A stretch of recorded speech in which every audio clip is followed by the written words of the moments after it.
Good morning. Welcome to the update from the bunker. It's Thursday, the 30th of April, so last day of the month. And try saying that if your teeth don't fit. Anyway, welcome. I hope you had a good day, good couple of days. It's raining again here, which is quite nice for the garden. So we're on lockdown still, but all is good, all is fine. And earlier on this morning, I was fortunate enough to be invited to do a webinar recording with Stefan Kompang up in Thionville. He runs with his wife Sandrine a company called Lux Relo, and he's doing a series of interviews with business people, entrepreneurs, and that sort of thing. And I was invited to have a discussion with him. And one of the questions that he asked me, he didn't give me the script first. He said, what's one of the top tips you would give to anybody who is either in their career wants to be more successful or wants to start their own business? What's the one thing that you would, what advice you would give? And I thought, crikey, that's an interesting one. Of all the stuff that we've done, what's the one thing I would sort of advise people to do?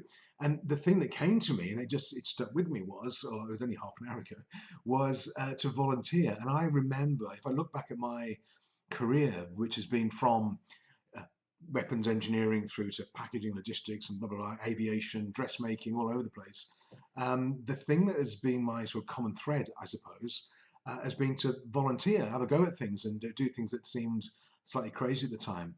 And the first, when I was working for another company up in Dudley in the West Midlands, and it was a packaging logistics company. I would be 23 years old, I think it was, 23, maybe 24.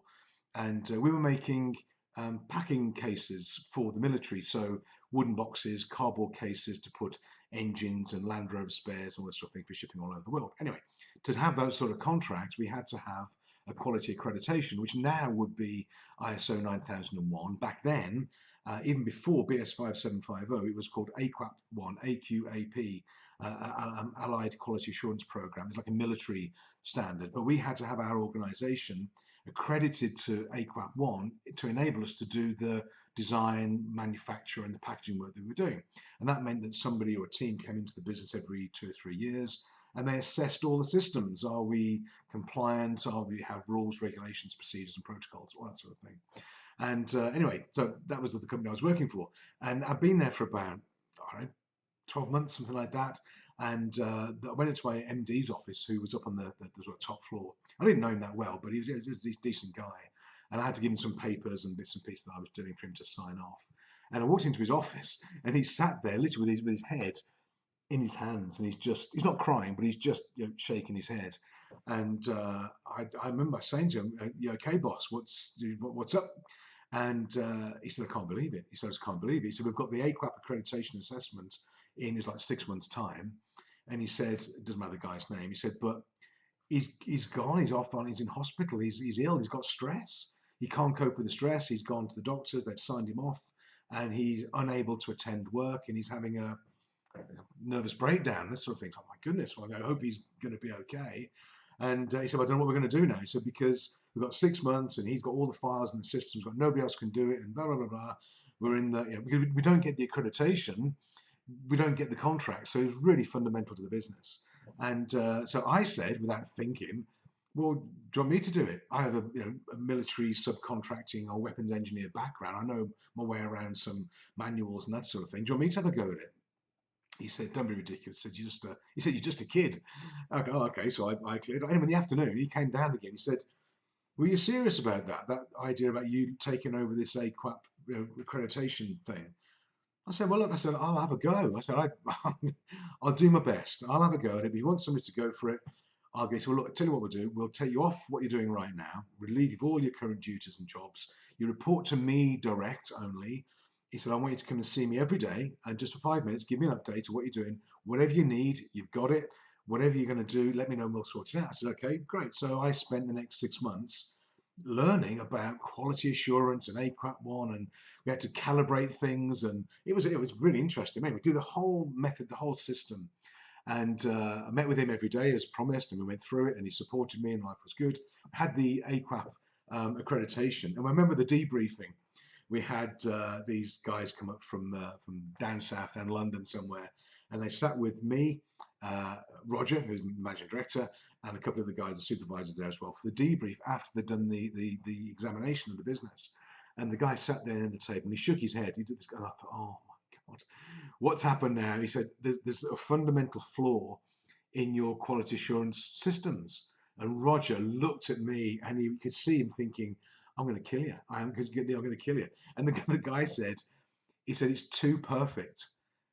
He said, we can't find anything wrong. There's no, you get a compliance, minor non-compliance, major non-compliance. You've got to find some minor non-compliances because if it's too perfect, then it suggests that it's being masked over, if you like, or there's something not right with it. It's synthetic. He said, so what we're going to do is we're going to come back tomorrow. And he said, he just looked at me and said, we're going to go onto the shop floor and see if we can find a couple of minor non-conformities. Would that be okay? And he's looking at me, nodding his head like this. And Roger looked at me and went, yes, that would be fine. So we went onto the shop floor that evening. And what we did, we got a couple of tape measures, you know, the stretch out tape measures.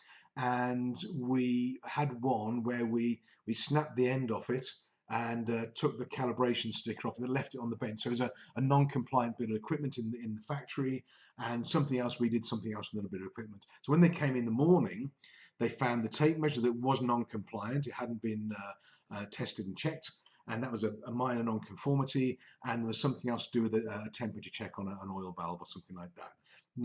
Anyway, they came back in the office. We found a couple of non-conformities. You have to put these right within in a month or something like that. Let us know you've done it, but we're happy to say we're going to give you the accreditation. So my lesson was, one, volunteer for things and figure it out and go for it. And that was, it was tough, but it was exciting. But also, when you're being assessed, let the assessor find something to justify their job, something minor, give them something to go for, because once they find something wrong, they stop looking. And they were very good. They were great, bless them, they were really good. And that was great for my career. It taught me I was a quality manager and working with all these sort of people. And the existing guy, by the way, got better. He was okay and he came back, all was good. But volunteer. That was the one thing that I learned, really. That's followed me through my career and my business now and all sorts of things. So if you're not sure, do it anyway. Jump in, have a go.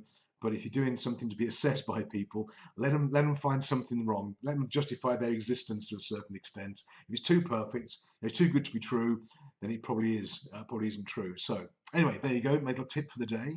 Hope you are well. Stay away from people. I'll catch you tomorrow on Friday for another video. In the meantime, stay safe, stay away from people, and bye for now.